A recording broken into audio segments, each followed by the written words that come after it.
everybody, and welcome back to lecture. This week we're going to shift our attention once more towards the future of drug policy, where we go from here, what reform looks like, and how systems are trying to strike a new balance between enforcement, treatment, and justice. In today's lecture, we'll focus on drug courts and diversion programs, two of the most prominent alternatives to incarceration for people who are charged with drug-related offenses. Today, we're going to explore what problem-solving courts are and how they operate, the pros and promises of drug courts, critiques and limitations, especially for marginalized communities, and how Texas is approaching this entire movement. Drug courts are a type of problem-solving court, a model which blends judicial supervision, substance use treatment, and accountability for individuals who are charged with nonviolent drug offenses. The idea is simple. Instead of sentencing someone to jail or prison, a judge will divert them into a structured treatment program, usually with regular court check-ins, drug testing, counseling, and case management. The model is collaborative. Judges, prosecutors, public defenders, and treatment providers all work together. The goal? They want to address the root cause of the offense, usually addiction, rather than cycling the person through traditional forms of punishment. Other forms of problem-solving courts include mental health courts, veteran courts, and even family dependency courts. Drug courts were first launched in the late 1980s in Florida and quickly spread all over the country. Today, there are over 3,000 drug courts operating within the U.S. Proponents of drug courts often point to their strengths. They reduce incarceration for nonviolent drug offenders. They also offer access to court-mandated treatment that might otherwise be unavailable to individuals. And they give participants a chance to avoid a felony conviction if they complete the program successfully. Studies have shown that compared to traditional sentencing, participants in drug courts often have lower recidivism rates, and that the cost savings are substantial. Drug court programs cost less than incarceration overall, and they can improve access to housing, employment, and healthcare support. In Texas, drug courts operate in multiple counties, including Harris, the Houston area, Travis County, the Austin area, Dallas, and Bexar, the San Antonio area. Some courts are considered pre-plea, meaning diversion before conviction, where others are considered post-plea, but allow for dismissal or record sealing upon successful completion of the program. Let's take a closer look at the evidence behind our drug courts. A large body of research has evaluated drug courts over the last 2 decades, and the findings are generally positive, though they can be nuanced. In terms of reduction of recidivism rates, multiple meta-analyses have found that drug court participants are significantly less likely to be rearrested than individuals who go through the traditional court process. A 2012 report by the National Institute of Justice found a reduction in recidivism of 12 to 26%, depending on program design and participant characteristics. There are also cost savings involved. According to the National Drug Court Institute, each participant who completes the drug court program saves the criminal justice system between $3,000 and $13,000, primarily through reduced incarceration, reoffending, and healthcare use. When broader social costs, meaning victimization, foster care, and other items are included, the savings can exceed up to $27,000 per participant. These courts also lead to improved life outcomes. Participants in successful programs often experience higher employability rates, improved housing stability. They experience better physical and mental health outcomes, family reunification. This is particularly one we see a lot of times in family dependency courts. But the results may vary. Effectiveness is not uniform. Courts with strong treatment access, Cultural competence and individualized care plans tend to perform the best. Outcomes are less favorable when programs emphasize punishment over support or that they lack the community resources needed. So the bottom line, drug courts can work well. They can work very well, but their success is dependent on how they're designed, who has access to them, and what support systems are in place overall. Let's pause for a second and let's talk about a crucial piece of drug court programming that we haven't directly addressed yet: substance use treatment. Drug courts are often described as a treatment-centered alternative to incarceration efforts, but the reality is often more complicated. What kind of treatment are we talking about? Treatment options vary widely across jurisdictions and include outpatient counseling, which is the most common type. Residential treatment also exists, and patients can also go through cognitive behavioral therapy, or CBT. And less frequently, medication-assisted treatment, or MAT, like with methadone for opioid use disorders. The problem? We often see an uneven quality and access concerns.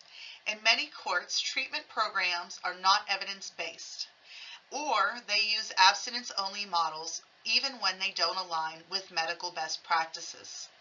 Some programs prohibit MAT, despite overwhelming research that it improves outcomes for opioid users. There's also a lack of trauma-informed care, especially for women and system-impacted populations.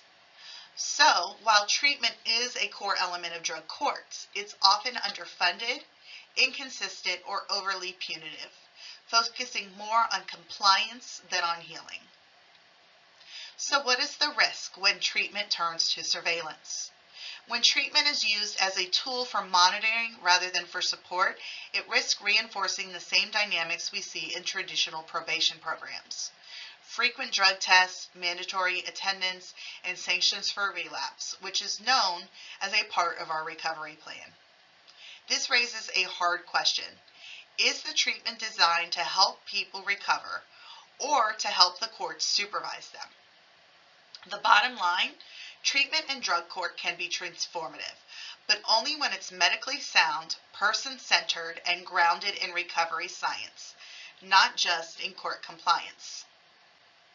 And that leads us to some of the most common critiques of drug courts, especially in terms of who gets access, how relapse is handled, and what happens when support becomes surveillance. But despite the promise, drug courts are far from perfect, and critics raise several serious concerns. First, in terms of selective eligibility, not everyone will qualify for a drug court program. Many programs exclude people with prior felonies, or they will exclude people that are charged with any drug sales, even low-level ones. Or they may restrict eligibility to first-time or low-risk defendants. This means that those most likely to benefit from long-term intervention, people with severe substance use disorders and complex legal histories, are often excluded. Second, we see racial and geographic disparities. Research has shown that white defendants are more likely to be diverted into drug court, while people of color are more likely to receive traditional sentences, even when charges and histories are similar. Access also depends on geography. Rural counties in Texas may not have any diversion programs at all, while urban centers offer multiple specialized courts. This creates a justice by location problem, where the county you're charged in determines your options. Another criticism falls in the area of net widening. Some scholars argue that drug courts don't shrink the problem. Instead, they widen its net. Here's what that means. People who would have otherwise received probation or a fine are now pulled into years of court supervision, drug testing, and mandatory treatment. If they fail by relapsing, missing court, or struggling with compliance, they can be sanctioned even more harshly than they would have been under traditional court. This raises the question, are we helping people or just setting them up to fail in a more therapeutic system.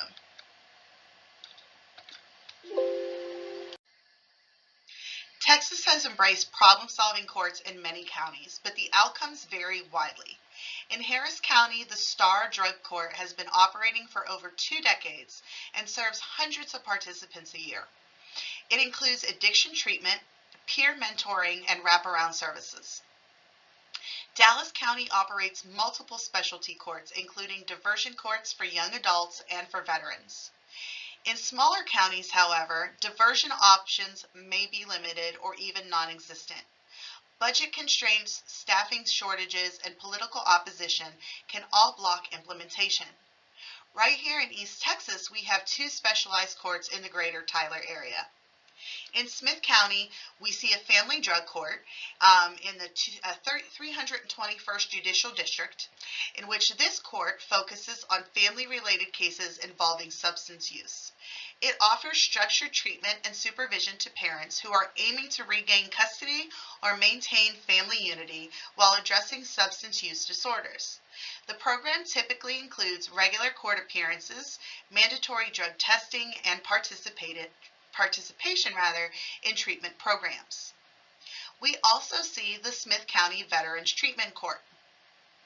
This court serves veterans facing criminal charges, particularly those related to substance use or mental health issues. It provides a structured program that includes treatment, mentorship, and regular court supervision, aiming to address underlying issues that are contributive to criminal behavior. These specialty courts are part of Smith County's efforts to provide alternatives to traditional incarceration efforts, focusing on rehabilitation and support for individuals who are dealing with substance use and related challenges right here in our own backyard. Texas also has piloted several programs like pretrial diversion agreements that don't necessarily require a guilty plea, but that allow people to avoid a criminal record entirely. But access still depends heavily on the prosecutor's discretion. Let's close by taking a look at what we've learned today. Drug courts and problem-solving courts offer an alternative to incarceration by addressing underlying substance use issues instead of focusing solely on punishment. These courts can reduce recidivism, save money, and improve life outcomes, but only when they're well-resourced, evidence-based, and equitable in nature. We also saw that treatment is a central pillar, but it's often considered a weak link. Uneven in quality, inaccessible in some areas, or focused more on compliance than on recovery. And access to these programs is not equal. People of color, those with prior records, or those in more rural counties often are the ones to miss out. So what's the big takeaway? Alternatives to incarceration can work, but only when we invest in treatment, design programs around real recovery efforts, and address the inequities baked into the system. So looking ahead, I have one last reflection question for you.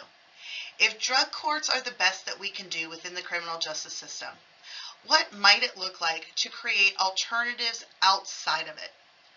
In our next and final lecture, we'll explore emerging drug policy frontiers, from psychedelic therapies and decriminalization efforts to the role of technology and surveillance in the next wave of drug enforcement. Thank you all for being here today. I will see you next time.